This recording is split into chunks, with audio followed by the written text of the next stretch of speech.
حبض حقيقة قاعد عليه حبض دبر كي قاعد إيه حتى واحد ما قال كلي إني كلي ما قاصع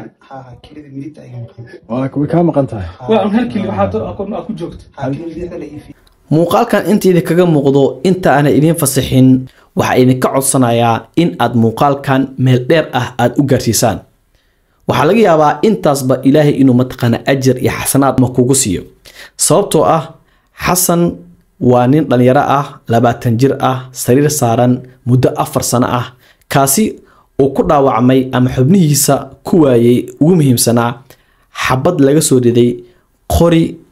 Soomaalida loogu talagalay in nabadooda lagu ilaaliyo xaqiisana uu ka waayay meeshii uu mataqaana ku dhashtay ee ku soo barbaaray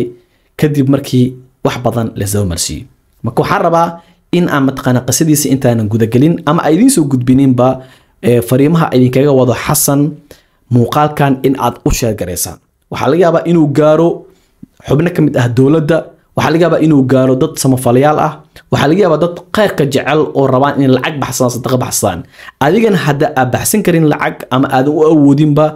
in aad u soo duceyso qaybta hoose commentiga una share gareysa muuqaalkan yarkan waxa loo magacaabaa Xasan Yare Xasan waa nin 20 jir ah sagaalkii bishii koowaad 2020kii asiga oo u socdo kubad xilli habeen ah ayaa bajaajlana uu ahaa bajaajkiisa soo saaran ayaa wuxuu ku soo aaday ama waxa meesha imaaday gudoomiyihii hore ee gobolka Banaadir Cumar Finish kadibna ilaaladiisii oo jidka u fureyso xabad ee tuureen ayaa waxay kaga dhacday dhanka dambe ee dhabarka kadibna waxay saameyn ku yeelatay kilidiisa midig haatan Xasan waxa uu joogaa Turkiga muddo 2 sano ah asiga oo waxba daryeel aan haysanin waxana la joogo walaashiisa asiga laalatay aniga waa ka warhaaya xaaladoodana waa ogahay muuqaalkan hadda intii kaga muuqdo wallahi been idima sheegay waxa la wadaagay dad far badan oo maanta Facebook ka qaqayliyo oo iska dhigo samafalayaal ama in dadka wax u qabanayaan laakiin qof walba oo arka muuqaalkan wuu iska indhatiray sababtoo ah ma rabaan in ay u hadlaan waxa kale oo ogaataa qof allaale qofkii Facebook joogo oo maalmo muuqaal soo gelinaad aragtaan haddii oo qabiilkiis aadan ahayn wax kuma qabanayo ana taas ku cadeynay wallahi billahi tallahi aakhirana la soo saajinaya marka laga tago wuxuu asiga iskiisa ama wixii ay iskooda ee u maagaan in u soo qaataan ee ka hadlaan oo markaas ay ka arkayaan fiisun uu ku jiro ama uu ku jiro matqana siyaasad ay ka dan leeyihiin ama inay rabaan nin siyaasi ah inay ku gubaan ama tubaraac ay u noqdaan oo kaliya ay ka hadlaan qof allaale qofkii Facebook joogo oo aad wada taqaanaan marka muuqaalkan waa la wadaagay maanta anigu iguma aadan baranin in aan soo istaago oo aan ka hadlo qof la dhaawacay qof mataqaana cadaalad soo waayay laakiin waxaan rabaa in aan u hadlo ninkan dhalinyarada ah 20 jirka ah miskiinka ah lagu soo ciilay xaqiisa ku soo waayay maadaama uu yahay dadka laga tirada badan yahay ninkan wuxuu ku dhaawacay Muqdisho waxa lagu dhaawacay qori ee leedahay dawladda Soomaaliya askari Soomaalida dhaawacay askariga Soomaaliyeed qoriga waxa loogu dhiibay in uu amnigiisa ku sugo looguma dhiibin in uu nin 20 jir ah xubnihiisa ugu muhiimsan ee lugihiisa ku socon lahaa oo 20 jir ah oo hadda soo kacaayo in uu matqaan loogu talagalay in uu guursado wax barto shaqaysto loogu talagalay ma ahayn inuu meeshaas oo jeefo muddo 2 sano ah Turkiga ayay joogaan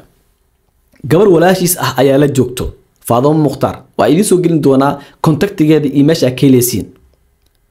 maanta haddii uu ka soo jeedi lahaa dad uma taqaana awood ku leh koonfurta ama Muqdisho aan dhahnay haddii uu ka soo jeedi lahaa maanta cadaalad uu heli lahaa maanta wuxuu heli lahaa dad xaniye leh oo u dhaqaaqo laakiin maadaama asiga uu yahay dadka laga tirada badan yahay dhanka hooyadiisna uu yahay dadkii waxyeeleeyeen ama xabada ku dhuftay wiilkan waxa loogu imaaday intii cadaalad loo raadin lahaa anaka abtiyaal aan nahnay ugu dambeyntiina waxa la gacmo isla hoos loo dhaqaa maanta oo u baahan yahay caafimaad daryeel wax walba u baahan yahayna meesha soo ka jooga 2 sano muddo 2 sano ah sariirta soo jooga walaashiis ku tiid tacab beeshay ugu dambeyntiina wax walba ay maal ay hayeen way ku wada bixiyeen aniga waxaan rabaa maanta inuu mataqaana hadalkayga ama mataqaana muuqaalkayga shaqeeyo dadkan kaleeto oo dadka dhiban aan u hadlaynin oo wax aamaala yacni ay ka hadlayaan in aad ka maarantaan oo muuqaalkan aad u sheergaraysaan xasan muuqaalkiisa aa idin sii deynayaa dhammaysta xasan allah ku caafiyo ku ducayna xanuunkaaga waa sidee yani sidee xanuunkaaga yani uga warbixi dadka keliyaha miyaa may xabada ay u dhacday haye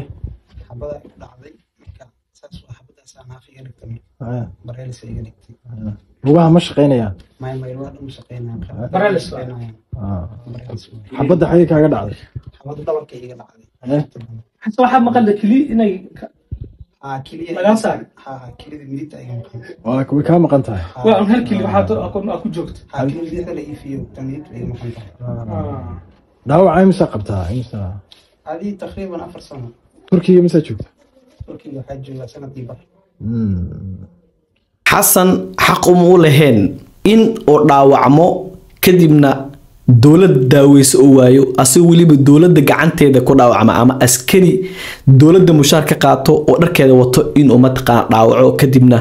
oo turkiga loogu dawarsado ama oo iska jeefa sariirtaas u jeediin walaashiisna